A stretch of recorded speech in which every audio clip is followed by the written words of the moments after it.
মুরব্বি মুরব্বি।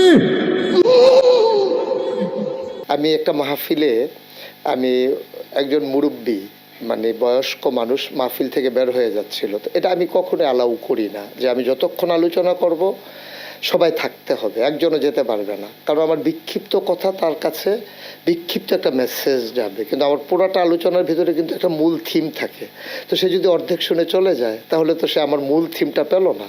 তো ও যখন চলে যাচ্ছিল আমি তখন ডেকে বলছিলাম যে আমার মতো করে আমি যে মুরব্বি মানে যাওয়া যাবে না, এটাই ইশারায় বলছিলাম।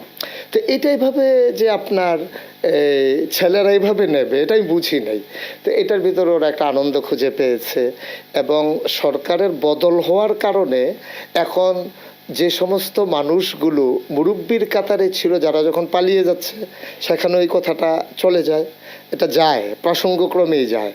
এবং আমি একটা কথা বলেছিলাম যে এক লোক বের হইছে দাড়ি টাড়ি কামাই একবারে সমান। এখন সালমান এফ রহমান যখন দাড়ি কামিয়ে ফেলেছে তখন আমার কথাটা ওর সাথে হুবহু মিলে গেছে। আমি কিন্তু সালমান এফ রহমানের দাড়ি কামানো দেখে ওয়াচ করিনি, ওয়াচ করেছিলাম আগে, আর প্রসঙ্গ তো মিলে গেছে এখন এসে।